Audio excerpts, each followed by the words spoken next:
وضو کے کرنے میں شروعات اور بیچ میں کوئی آیت نہیں پڑھنا ہے۔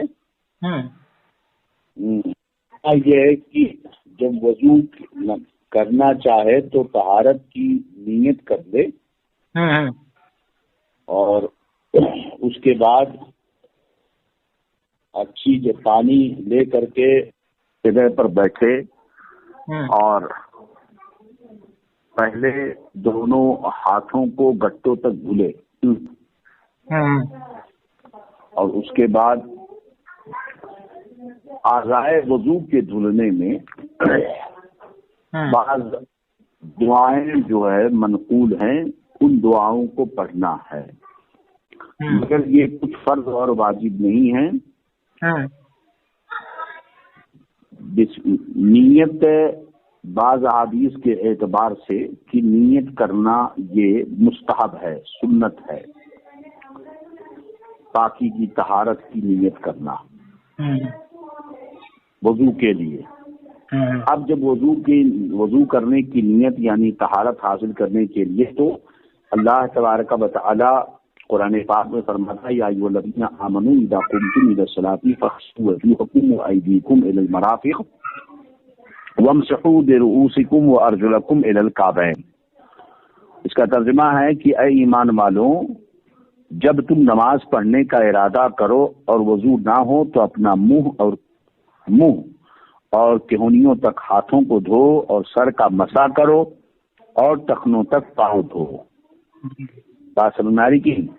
تو اس آیت کریمہ میں 4 اعضاء کے دھلنے کا حکم ہے، لہذا جن 4 جسم کے 4 حصوں کا ذکر اس آیت میں کیا گیا ہے، ان چاروں جسم کے حصوں کا دھلنا وضو میں فرض ہے، اس طریقے پر کہ ہر حصے پر پانی کم سے کم 2 قطرے بہ جائیں، یہ ہے فرض وضو میں۔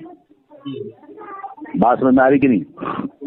نیت وضو میں یہ جو ہے سنت ہے، بعض یہ کی مستحب ہے، مگر اس آیت کریمہ سے صرف 4 فرض پتہ چلتے ہیں۔ نمبر 1 منہ دھونا، نمبر 2 کہونیوں سمیت دونوں ہاتھوں کا دھلنا، نمبر 3 سر کا مسح کرنا، نمبر 4 ٹخنوں سمیت دونوں پاؤں کو دھلنا۔ اب اس میں یہ چیز ضروری ہے کہ دھونے کا مطلب یہ ہے کہ ان چاروں اعضاء کو جب دھلے تو کم سے کم 2 بوند پانی بہ جائے۔ کچھ لوگ ایسے ہی ہاتھ پھیر کر کے جلدی جلدی دھلتے ہیں اور آستین صحیح سے نہیں چڑھاتے تو کہونیوں پر پانی نہیں پہنچتا۔ اس چیز کا خیال رکھیں، ہر جگہ پانی بہنا ضروری ہے، اور چہرہ دھلنے میں بھی اس بات کا خیال کریں کہ پیشانی میں جہاں سے بال اگتے ہیں وہاں سے لے کر تھوڑی کے نیچے تک، اور ایک کان کی لو سے دوسرے کان کی لو تک۔ سمجھ بات آ رہی کہ نہیں؟ اچھا، کچھ لوگ وضو کرتے ہیں تو ایسے آنکھ مونچھ لیتے ہیں، اتنی تیز کی آنکھوں کی پلکوں کی جو چمڑے ہیں وہ سمٹ جاتے ہیں تو وہاں پانی نہیں پہنچتا، اس لیے اسے اچھے طریقے سے کھول کر کے دھلنا ہوگا۔ منہ بھی زیادہ دبا کر بند نہ کریں، کیونکہ جو ہونٹ کا حصہ عام طور پر کھلا رہتا ہے اس کو بھی دھلنا ضروری ہے۔ اور پھر ہاتھ جب دھلیں تو کہونیاں جانتے ہیں، یہ کلائی جہاں پیچھے جا کے ختم ہوتی ہے وہاں تک پورا اچھے طریقے سے یہ دھلنا ہے۔ یہ تو ہوا فرض، تفصیل بڑی لمبی ہے، اتنا مختصر یاد رکھیں۔ اور اب نیت کا پایا، نیت جو ہے وضو کے لیے کرنا، یہ ثواب پانے کے لیے کہ اللہ کا حکم ہے وضو کرو، پاکی حاصل کرو، تو اس کے اعتبار سے ثواب پانے کی نیت سے اللہ کا حکم ماننے کی نیت کرنے سے وضو کرے گا تو اس کو ثواب ملے گا۔ اس کو کیا ملے گا؟ ثواب ملے گا۔ اور بسم اللہ الرحمن الرحیم پڑھ کر کے وضو کرنا کیا کرے؟ شروع کرے۔ بسم اللہ الرحمن الرحیم پڑھ کر کے وضو کرنا شروع کرے، بسم اللہ پڑھ لے، درود شریف پڑھ لے، اب وضو شروع کرے، ہے نا؟ وضو سے پہلے پیشاب پاخانہ وغیرہ کی ضرورت ہو تو اس سے پہلے فارغ ہو لے، اس کے بعد یہ بسم اللہ پڑھے، درود شریف پڑھ کر کے اپنا وضو شروع کرے۔ آپ نے یہ پوچھا کہ بیچ میں آیتیں کون کون سی پڑھنی ہیں، تو آیتیں وغیرہ اس میں نہیں پڑھنی ہیں، کوئی آیت نہیں، البتہ دعائیں پڑھنی ہیں، کچھ دعاؤں کا ذکر ہے، ٹھیک ہے؟ تو وہ دعائیں ہم آپ کو بتا دیتے ہیں تاکہ جو ہے وہ ذہن میں یاد رہے کہ اگر کوئی دعا پڑھنا چاہے تو اسے کر سکتا ہے۔ تو دیکھیں کہ بسم اللہ پڑھ لے، ہے نا؟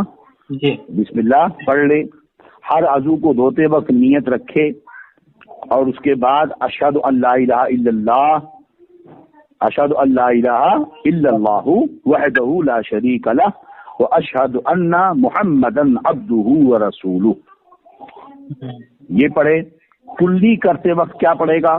کلی کرتے وقت پڑھے اللہم اعنی، اللہم اعنی علی تلاوت القرآن و ذکرک و شکرک و حسن عبادتک۔ ناک میں پانی ڈالتے وقت پڑھے اللہم اریحنی رائحۃ الجنۃ ولا تریحنی رائحۃ النار، اور منہ دھوتے وقت پڑھے اللہم بیض وجہی یوم تبیض وجوہ وتسود وجوہ۔ داہنا ہاتھ دھوتے وقت پڑھے اللہم آتنی کتابی بیمینی وحاسبنی حسابا یسیرا۔ بایاں ہاتھ دھوتے وقت پڑھے اللہم لا تعطنی کتابی بشمالی ولا من وراء ظہری۔ سر کا مسح کرتے وقت پڑھے اللہم اظلنی تحت عرشک یوم لا ظل الا ظل عرشک۔ کانوں کا مسح کرتے وقت پڑھے اللہم اجعلنی من الذین یستمعون القول فیتبعون احسنہ۔ گردن کا مسح کرتے وقت پڑھے اللہم اعتق رقبتی من النار۔ دائنا پاؤں دھوتے وقت پڑھے اللہم ثبت قدمی علی الصراط یوم تزل الاقدام۔ بایاں پاؤں دھوتے وقت پڑھے اللہم اجعل ذنبی مغفورا وسعی مشکورا وتجارتی لن تبورا۔ سب پڑھے، بات سمجھ آ رہی کہ نہیں؟ جب وضو کر سکے، وضو کر کے فارغ ہو جائے تب یہ دعا پڑھے اللہم اجعلنی من التوابین واجعلنی من المتطہرین۔ اب تو لوگ تب سے وضو کرتے ہیں، بہتر یہی ہے بزرگوں کا طریقہ کہ کسی لوٹے میں کسی بڑے برتن میں پانی لے کر کے اس سے وضو کریں، اور وضو کے بعد اس برتن میں جو پانی بچ جائے اس بچے ہوئے پانی کو کھڑے ہو کر تھوڑا سا پی لیں، اس سے مرض میں شفا ہوگی۔ یہ مرض کا علاج ہے بہت بڑھیا۔ اب اس کے بعد آسمان کی طرف منہ کر کے جو ہے دیکھو، پانی کھڑے ہو کر پینے کا زمزم شریف کا پانی، کیونکہ وہ برکت والا ہوتا ہے۔ اسی طرح اگر کسی لوٹے میں، لوٹا سمجھتے ہیں نا آپ، لوٹے میں کسی جگ میں آپ پانی لے کر وضو کریں اور اس میں جو پانی بچا رہے تو وہ بھی برکت والا ہو جاتا ہے، اس کو بھی کھڑے ہو کر کے پیئیں گے تو بیماری سے شفا ہوگی۔ اب اس کھڑے ہو کر پینا ہے، دو پانی، ایک وضو کا بچا ہوا پانی، دوسرا زمزم کا پانی۔ اب وضو ختم کر لیا، کھڑے ہو کر پانی پی لے اور آسمان کی طرف منہ کر کے پڑھے سبحانک اللہم و بحمدک اشہد ان لا الہ الا انت استغفرک و اتوب الیک، اور اس کے بعد اشہد ان لا الہ الا اللہ و اشہد ان محمدا عبدہ و رسولہ۔ پھر اس کو پڑھنے کے بعد پڑھے سورہ انا انزلنا۔ کیا پڑھے؟ سورہ انا انزلنا مکمل پڑھ لے، اور جو وضو کا پانی ہے ہاتھ پر جو پڑا ہوا ہے بھیگا ہوا، تو ہلکا پوچھے، رگڑ رگڑ کر کے نہ پوچھے، کچھ کمی باقی رہنی چاہیے۔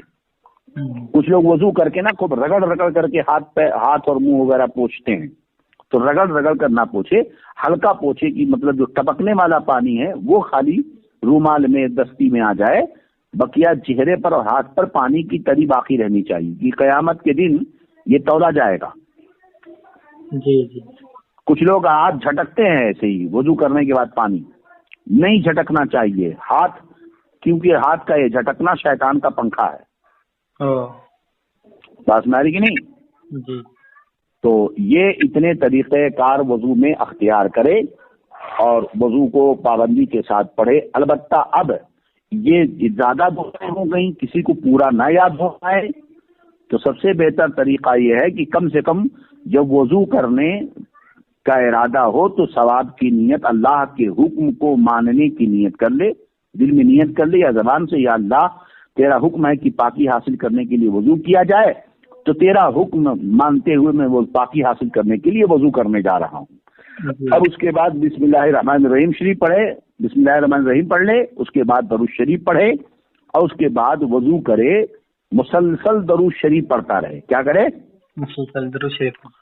جو ہم نے ابھی دعا پیچھے بتائی وہ دعائیں پڑھے، بہت اچھا ہے، اور اگر یہ سب نہ یاد ہو سکیں تو برابر درود شریف پڑھتا رہے۔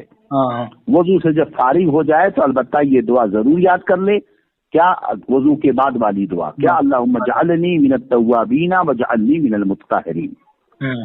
پھر جو پانی بچا کھڑے ہو کر اسے پی لے، اور اس کے بعد جو ہے وہ سبحانک اللہم بحمدک اشہد ان لا الہ الا انت استغفرک واتوب الیک پڑھے، اور اس کے بعد کلمہ شہادت اشہد ان لا الہ الا اللہ واشہد ان محمدا عبدہ ورسولہ پڑھ لے، اور اس کے بعد سورہ انا انزلنا پڑھ لے۔ اتنا تو پڑھ ہی سکتا ہے، تو اتنا آپ پڑھیں، اللہ تعالیٰ وضو کی برکتوں سے مالا مال فرمائے۔ دیکھیے وضو میں بڑی برکتیں ہیں، حدیث شریف میں آتا ہے کہ جب آدمی وضو کرتا ہے، سمجھ رہے ہیں، تو اللہ تعالیٰ اس کے جو ہے ہاتھ سے جب وہ ہاتھ دھلتا ہے، ترمذی شریف میں ہے کہ جب اذا تودع عبد المومن او المسلم، جب کوئی مسلمان بندہ یا مومن بندہ وضو کرتا ہے اور اس کے بعد فغسل وجہہ، تو اپنا چہرہ دھلتا ہے، خرجت من وجهه كل خطیۃ نظر الیہ بعینها مع الماء او مع آخر قطر الماء، تو اس کے آنکھوں کے سارے گناہ نکل جاتے ہیں پانی کے قطرے کے ساتھ۔ تو مگر کب؟ جب یہی سنت اور مستحب طریقے پر بسم اللہ پڑھ کر اللہ نیت کر کے درود شریف پڑھ کر کے اس طرح وضو کرے گا تو اس کے جو ہے گناہ آنکھوں کے اللہ مٹا دے گا۔ پھر جب وہ ہاتھ دھلے گا، وہ ٹیبل کہاں گیا؟ پھر جب ہاتھ جو ہے دھلے گا تو اللہ تعالیٰ، حدیث شریف میں آتا ہے کہ جب ہاتھ دھلے گا تو اللہ تعالیٰ اس کے ہاتھ کے سارے گناہ نکال دے گا جو اس نے ہاتھوں سے کیا ہے۔ پھر جب وہ سر کا مسح کرے گا، کانوں کا مسح کرے گا، تو کان کے سارے گناہ پانی کے قطرے کے ساتھ ختم ہو جائیں گے۔ پھر جب پیر دھلے گا تو پیر کے گناہ جو ہے پانی کے قطروں کے ساتھ نکل جائیں گے۔ یہ وضو کی فضیلت ہے۔ اللہ تعالیٰ آپ کو